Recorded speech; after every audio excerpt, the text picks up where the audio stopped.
Hello guys, कैसे हैं आप सब। मैं कृष्ण कुमार यादव और हम पढ़ रहे हैं प्रश्नावली 5.2। ठीक है दोस्तों, अब प्रश्नावली 5 का हम पढ़ेंगे प्रश्न नंबर 3। तो हमारा प्रश्न नंबर 3 क्या है, निम्न समांतर श्रेणियों में रिक्त खानों को या रिक्त पदों को ज्ञात कीजिए। जो हमारे पास ये जो रिक्त पद है इनको हमें ज्ञात करना है। ठीक है दोस्तों, अब देखिए हमारे प्रश्न नंबर 1 क्या है 2, फिर आगे क्या आ गया रिक्त पद और उसके बाद क्या है 26। हमें क्या ज्ञात करना है, इसका जो रिक्त पद है वो ज्ञात करना है। अब देखिए हमारे पास क्या क्या संख्याएं दी गई हैं, प्रथम पद दिया गया है और क्या ये क्या है खालिस्तान दिया गया है और क्या है तीसरा पद दिया गया है वो क्या है 26। देखो ठीक है, कुल कितनी पद है इसमें 1, 2 और 3। हमें पता है पदों की संख्या कितनी दी गई है 3 दी गई है। ठीक है दोस्तों, प्रथम पद कितना है दोस्तों 26 और अंतिम पद कितना है दोस्तों, सॉरी प्रथम पद कितना है 2 और अंतिम पद कितना है 26। ठीक है दोस्तों, और कुल पद कितने हैं इसमें 1, 2 और 3। ठीक है दोस्तों, इतनी संख्याएं चीजें हमें दी गई है। तो अब क्या करेंगे, हम इससे मिड पद ज्ञात करेंगे। ठीक है, अब देखिए हमारा जो प्रश्न नंबर 1 है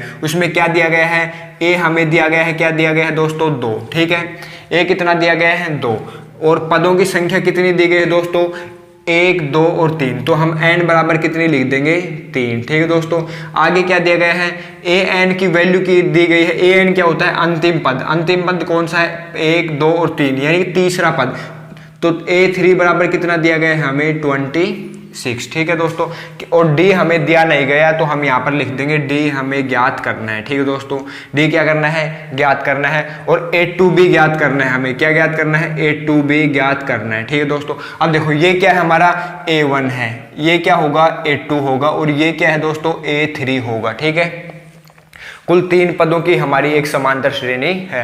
अब देखिए हमें पता है ये जब भी समांतर श्रेणियों के अंतिम पद दिया गया हो तो क्या सूत्र लगेगा, ए एन बराबर ए प्लस कोष्टक एन माइनस 1 कोष्टक डी। ये क्या होता है समांतर श्रेणियों के पदों की संख्या ज्ञात करने का सूत्र होता है। ठीक है दोस्तों, तो अब देखो ए एन यानी A3 अंतिम पद कौन सा हमारा तीसरा, तो A3 कौन सा हो गया 26। ठीक है, तो ए एन का मान कितना आ गया 26 आ गया बराबर ए की वैल्यू कितनी है हमारे पास 2 प्लस एन पदों की संख्या कितनी है टोटल 3, तो 3 माइनस 1 और डी क्या है दोस्तों सारो अनुपात जो हमें ज्ञात करना है, हमें नहीं दिया गया है। ठीक है दोस्तों, तो हम डी को यू का यू लिख देंगे। अब देखो ये क्या हो गया 26 यू का यू और ये 2 इस तरफ आएगा तो किसका हो जाएगा माइनस का। ठीक है, बराबर 3 में से 1 गया तो कितने बच गए 2 और डी यू का यू। ठीक है दोस्तों, 26 में से 2 जाएंगे तो कितने बच गए 24 बच गए। 24 में 2 का भाग देंगे कितने आ गए दोस्तों 12। तो हमारे पास जो डी की वैल्यू आ गई वो कितनी आ गई 12 आ गई। ठीक है, डी का मान कितना आ गया हमारे पास 12 आ गया। अब देखो हमें पता है हम डी जब डी का मान आ गया और प्रथम पद हो तो हम सभी पद ज्ञात कर सकते हैं। कैसे ज्ञात करेंगे दोस्तों, देखो एक बार ध्यान दीजिए हमारे पास प्रथम पद क्या है दोस्तों A1। ठीक है, A1 का मान कितना है दोस्तों 2। ठीक है, अगला पद क्या होता है हमारा A2। A2 को हम क्या लिखते हैं A1 प्लस में D, यही लिखते हैं। क्या होता है हमारे समांतर श्रेणी की परिभाषा क्या होती है, प्रथम पद में एक निश्चित संख्या जुड़ती जाती है और वो निश्चित संख्या क्या कहलाती है हमारी सारो अनुपात कहलाती है। ठीक है दोस्तों, तो प्रथम पद क्या है हमारा A1, तो ये हमारा A1 क्या हो गया 2 और D हमारी जो निश्चित संख्या है वो क्या है 12। तो 12 प्लस 2 कितनी होगी दोस्तों 14 हो गई। जो हमारा मिड का पद होगा वो क्या होगा 14 होगा। जो हमें खालिस्तान है उसमें क्या आएगा दोस्तों, अब हमारे पास हमने ज्ञात किया है कितने आएंगे 14 आएंगे। ठीक है दोस्तों, तो हमारा आंसर कितने होंगे 14 होंगे। तो A2 का मान क्या आ गया 14 आ गया। ठीक है, अब चलते हैं हमारे प्रश्न नंबर 2 पर। देखो बहुत ही आसान प्रश्न था और इतने जो पूरी प्रश्नावली 5.2 केवल इसी सूत्र पर आधारित है। ठीक है दोस्तों, इस सूत्र को आपको अच्छे से याद कर लेना है। अब हम चलते हैं हमारे प्रश्न नंबर 2 पर। अब प्रश्न नंबर 2 को ध्यान से देखें। ठीक है, बहुत ही अच्छा प्रश्न है।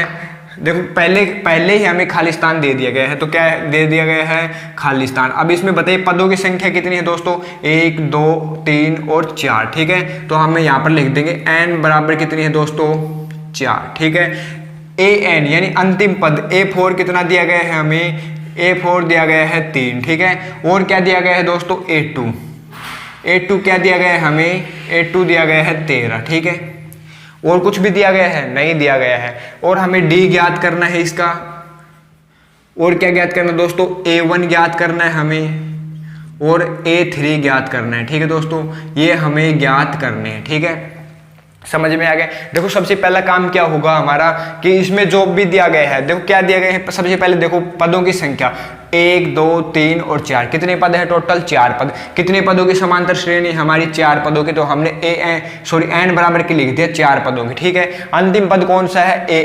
a4, तो a4 की वैल्यू कितनी है दोस्तों? 3 आ गई। और क्या दी गई है? a2 की वैल्यू कितनी दी गई हमें? 13, तो हमने a2 की वैल्यू लिख दी, ठीक है। आगे d दिया गया है सारों पास, नहीं दिया गया है। a1 की वैल्यू दी गई है, नहीं दी गई, वो हमें ज्ञात करनी है, ठीक है दोस्तों। a3 की वैल्यू दी गई है, नहीं दी गई है, वो भी हमें ज्ञात करनी है, ठीक है दोस्तों। अब देखो, अब आपको एक बात पता होगी कि a2 को हम क्या लिख सकते हैं? a2 बराबर क्या होता है दोस्तों? a1 प्लस में d, या a1 क्या होता है? हमारा प्रथम पद, और d क्या होता है? सारोपद, यही होता है। अब देखो, और a4 को क्या लिख सकता हूं मैं? a3 प्लस में d, या तो ये लिख सकता हूं, या फिर मैं क्या लिख सकता हूं? a प्लस में 3d। बोलो, लिख सकता हूं या नहीं लिख सकता? लिख सकता हूं। तो हमारे जो a4 की वैल्यू होगी वो क्या आ गई? a प्लस में 3d, ठीक है। अब देखो, यहां पर देखो, a2 का मान कितना है हमारे पास? 13, ठीक है।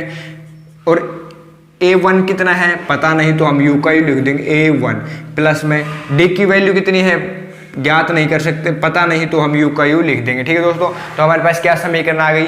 13 बराबर a1 प्लस में d। इसको हम क्या नाम देंगे? इक्वेशन नंबर 1, समीकरण नंबर 1। अब देखो, a4 की वैल्यू कितनी है हमारे पास?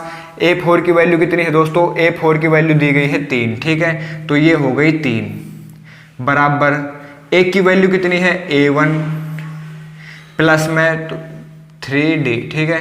d की वैल्यू भी नहीं पता, तो ये क्या होगी हमारी समीकरण नंबर 2। अब देखो कि क्या आप में कुछ समानताएं दिख रही है इसमें? a1 d और d, ठीक है। तो आपने प्रश्नावली 3 पढ़ी होगी, ठीक है। उसमें आपने विलोपन विधि पढ़ी होगी, प्रतिस्थापन विधि पढ़ी होगी, या वज्र गुणा विधि पढ़ी होगी, ठीक है। तो उनसे क्या करेंगे हम? यहाँ पर a1 या फिर d का मान ज्ञात करेंगे, ठीक है दोस्तों। क्या करेंगे? a1 या d का मान ज्ञात करेंगे। तो हम यहाँ पर लिख देंगे समीकरण 1 व 2 से, कौन सी विधि से दोस्तों? प्रतिस्थापन विधि से, या फिर मैं विलोपन विधि से हल करता हूं, ठीक है दोस्तों। विलोपन विधि से हल करने पर, ठीक है। तो क्या है हमारे पास समीकरण 1 क्या है? 13 बराबर a1 प्लस d, और समीकरण 2 क्या है दोस्तों? 3 बराबर a1 प्लस 3d, ठीक है। अब इनको क्या करेंगे? घटा देंगे। विलोपन विधि में क्या होता है? घटा देते हैं, ठीक है। तो a1 से a1 क्या हो जाएगा? कट हो जाएगा। 13 में से 3 गए तो कितने बच गए? 10। और ये क्या बच गए दोस्तों? माइनस के 3d और एक प्लस का d, तो क्या हो गए? माइनस के 2d।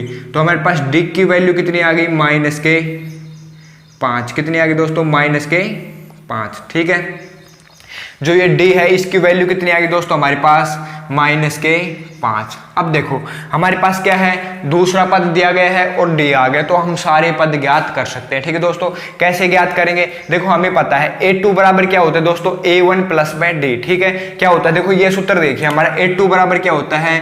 a2 बराबर होता है a1 प्लस में d, ठीक है। अब देखो, a2 की वैल्यू कितनी हमारी? 13, तो ये हमने लिख दिया 13, ठीक है। बराबर a1 हमें पता नहीं, ज्ञात करना है, तो u का u प्लस में d की वैल्यू अभी हमने ज्ञात की कितनी है दोस्तों? माइनस के 5, ठीक है। अब माइनस का 5 इस तरफ लेके आऊंगा, क्या हो जाएंगे? प्लस का, और 13 और 5 कितने हो गए दोस्तों? 18, ठीक है। तो a1 की वैल्यू कितनी आ गई हमारे पास? 18 आ गई। जो हमारा a1 है ये कितना आ गया? 18 आ गया। फिर क्या है? a2 कितना है हमारा? 13। और अब a3 क्या होगा? a3 होगा, इसमें क्या जोड़ देंगे? d जोड़ देंगे। तो 13 में मैं 5, d क्या है हमारा? -5। 13 में से 5 जाएंगे तो कितने बच गए दोस्तों? 8 बच जाएंगे, ठीक है। क्या बच जाएंगे? 8 बच जाएंगे। और अगला पद क्या है हमारा? 3 है, ठीक है दोस्तों। समझ में आ गया? बहुत ही सिंपल प्रश्न है। देखो, आपको केवल सिंपल सी बात है, आपको ये सूत्र याद रखना है, और आपको समांतर श्रेणी जो मैंने प्रश्नावली 5.1 में समझाई थी उसकी परिभाषा, और ये मैं आपको जो पहली क्लास ली थी उसमें बता चुका हूँ कि a1 बराबर क्या होता है, a2 बराबर क्या होगा? a1 प्लस d, a3 बराबर क्या होगा? a2 प्लस में d, या फिर आप a1 प्लस 2d भी कर सकते हैं, ठीक है दोस्तों। ये मैंने आप सभी को पहले पढ़ा चुका हूँ। अगर आपने वो वीडियो नहीं देखे तो पहले जाके वो वीडियो देख लीजिए, ठीक है दोस्तों, तभी आपको अच्छे से समझ में आएगा, ठीक है। अब हम चलते हैं हमारे प्रश्न नंबर 3 पर, ठीक है। अब देखो, प्रश्न नंबर 3 क्या है हमारा? प्रश्न नंबर 3 को ध्यान से देखिए, बहुत ही अच्छा प्रश्न है ये भी। देखो, हमें कितने पद दिए गए हैं इसमें? प्रश्न नंबर 3 में कितने पद दिए गए हैं? 1 2 3 और 4। तो मैं यहाँ पर प्रश्न नंबर 3 लिख देता हूँ, ठीक है। कितने पद दिए गए हैं, पदों की संख्या कितनी है दोस्तों, हमारे पास 4 है। कितने हैं, 1 2 3 और 4। A1 कितना है दोस्तों, या A बोल दूं मैं, A कितना है हमारा, A होता है प्रथम पद, कितना है 5। और AN क्या होता है, अंतिम पद। तो अंतिम पद क्या है, 1 2 3 और 4। AN कितना होगा, A4। तो A4 की वैल्यू कितनी है हमारी, 9 सही 1/2। इसको हम क्या लिख सकते हैं, 9 दूनी 18 और 1 19/2। ठीक है, हमने इसके मिश्र भिन्न को हल कर दिया और एक भिन्न के रूप में लिख लिया। कितने आगे दोस्तों, 19/2। ठीक है, अब देखिए हमें क्या ज्ञात करना दोस्तों, इसके 2 पद ज्ञात करने हैं बीच के। ठीक है, तो कैसे ज्ञात करेंगे, हमारे पास सूत्र होता है, क्या होता है, AN बराबर A प्लस कोष्टक N माइनस 1 कोष्टक D। तो AN की वैल्यू कितनी हमारे पास, 19/2। ठीक है, बराबर है तो बराबर लगा देंगे। A की वैल्यू कितनी है हमारे पास, 5 प्लस N माइनस 1, N अंतिम पद कौन सा है हमारा, चौथा, -1। और D की वैल्यू हमें पता नहीं, ज्ञात करनी है। ठीक है दोस्तों, हम इसे D की वैल्यू ज्ञात कर लेंगे और फिर क्या करेंगे, A में जोड़ देंगे D की वैल्यू, तो अगले 2 पद आ जाएंगे। ठीक है दोस्तों, तो ये क्या हो गई, 19/2 बराबर 5 प्लस 4 में से 1 जाएगा तो कितने आ गए, 3D। अब देखो ये +5 इस तरफ आएंगे, किसके हो जाएंगे, माइनस के हो जाएंगे। तो -19/2 -5। ठीक है, इसके अपोन में क्या मान सकते हैं, 1, और इन दोनों का एलसीएम लेंगे तो कितना आ गया, 2 2 1 2 यानी 19 आएगा। और ये कितने, 5 में 1 का 2 में भाग दूंगा तो कितनी बार, 2 बार, और 2 को 5 से गुणा करूंगा तो कितने आ गए, 10 आ गए। ठीक है दोस्तों, तो ये हो गए 19 - 10 बराबर 3D। अब देखिए 19 में से 10 जाएंगे तो कितने बच गए दोस्तों, हमारे पास 9 बच गए। 9/2 बराबर 3D। इस 3 से ये 9 कट जाएंगे तो कितने आ गए, 3। और D की वैल्यू हमारे पास क्या आ गई दोस्तों, 3/2 यानी कि 1.5।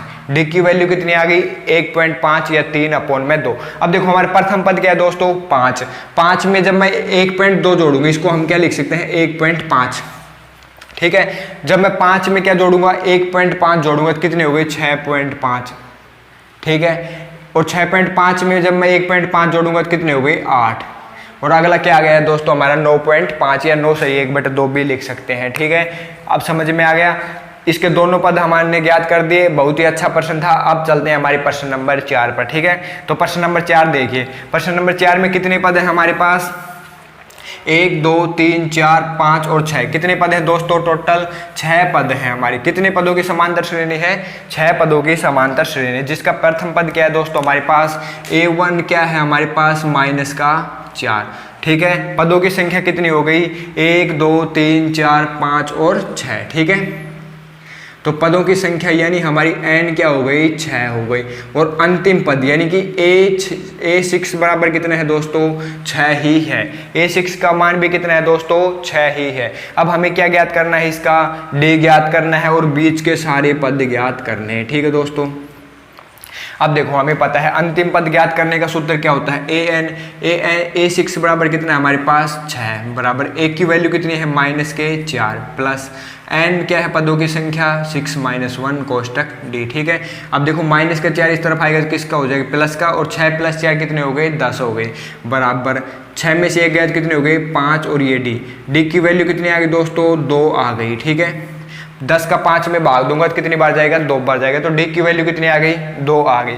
अब इससे अगले पद क्या होंगे दोस्तों, देखो हमारे पास सारा अनुपात कितना आ गया, 2 आ गया। तो अगला पद क्या होगा, A1 प्लस में D, तो क्या होगा, 4 में मैं 2 जोड़, -4 में प्लस के 2 जोड़ूंगा तो कितनी बच गई, -2। अब -2 में प्लस के 2 जोड़ूंगा तो कितने आ गई, 0। 0 में प्लस के 2 जोड़ूंगा तो कितने आ गए, 2। 2 में 2 जोड़ूंगा तो कितने आ गए, 4। तो हमारे ये अगले पद आ जाएंगे। ठीक है दोस्तों, अब इसका अंतिम प्रश्न है प्रश्न नंबर 5। ठीक है, सारे प्रश्न बहुत ही अच्छे हैं और एग्जाम की दृष्टि से भी बहुत ही उपयोगी है। ठीक है दोस्तों, अब देखो इसमें सबसे पहले ज्ञात कीजिए पदों की संख्या कितनी है, 1 2 3 4 5 और 6। इसमें भी कितने पद हैं दोस्तों, 6। तो हम यहाँ पर लिख देंगे n बराबर 6। n क्या होता है हमारा पदों की संख्या। ठीक है, प्रथम पद दिया गया है, नहीं दिया गया है। दूसरा पद दिया गया है तो हम लिख देंगे A2। A2 बराबर क्या होता है दोस्तों, A1 प्लस में D। तो ये कितना है हमारा, 38। ठीक है, उसके बाद अंतिम पद यानी A6। A6 क्या होता है दोस्तों, A6 बराबर होता है A1 प्लस में 5D। ये कितना दिया गया है हमारा, -22। ठीक है दोस्तों, और क्या दिया गया है, और कुछ दिया गया है, नहीं दिया गया है। तो हमारे पास क्या आ गए, ये होगी समीकरण नंबर 1 और ये क्या होगी समीकरण नंबर 2। ठीक है, अब क्या करेंगे, समीकरण 1 और 2 को विलोपन विधि से हल करेंगे। तो मैं यहाँ पर लिख देता हूँ समीकरण 1 व 2 का विलोपन विधि से हल करने पर। कौन सी विधि से दोस्तों, विलोपन विधि से हल करने पर। ठीक है, तो कैसे करेंगे, a1 प्लस में d बराबर कितना आ गया दोस्तों 38 और a1 प्लस में 5d बराबर कितना है -22। विलोपन विधि में क्या होता है कि दोनों पदों को, दोनों समीकरण को आपस में क्या करते हैं, घटाते हैं। ठीक है दोस्तों, तो क्या होगा, ये निशान बदल जाते हैं, जो प्लस है वो माइनस हो जाएगा और जो माइनस है वो क्या हो जाएगा, प्लस हो जाएगा। तो a1 से a1 कट जाएगा। अब देखो माइनस के 5d और प्लस का d कितने हो गए, माइनस के 4d। ठीक है, अब देखो 38 और 2 कितने हो गए 40, 40 में 20 जोड़ेंगे कितने हो गए 60।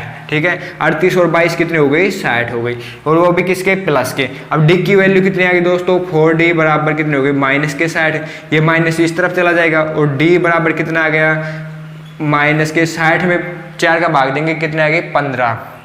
ठीक है दोस्तों, तो डी की वैल्यू हमारे पास क्या आ गई 15 आ गई, वो भी किसके, माइनस के 15। ठीक है, अब देखो हमारे पास ये क्या है a1। ठीक है, a2 क्या होता है, a1 प्लस में d बराबर क्या होता है दोस्तों a2, यही होता है। अब a2 की वैल्यू कितनी है हमारे पास 38, a1 की वैल्यू कितनी है पता नहीं, ज्ञात करनी है, और d की वैल्यू कितनी है दोस्तों माइनस के 15। ठीक है, आगे क्या है बराबर। अब ये माइनस के 15 जब दाईं तरफ जाएंगे तो किसके हो जाएंगे, प्लस के। और 38 प्लस 15 कितने हो गए दोस्तों, 8 और 5 कितने हो गए 13, असल पाई 1 3 और 1 4 और 1 5। तो हमारे पास जो प्रथम पद है वो कितना आ गया 53 आ गया। कितना आ गया दोस्तों 53 आ गया। ठीक है, अब देखो इससे अगला पद, तीसरा पद कैसे ज्ञात करेंगे। तीसरा पद क्या होता है, क्या होगा दोस्तों, जो हमारा a2 है उसमें क्या जोड़ देंगे, d जोड़ देंगे। ठीक है, तो a2 कितना है 38, 38 में -15 जोड़ दीजिए, कितना 38 में माइनस के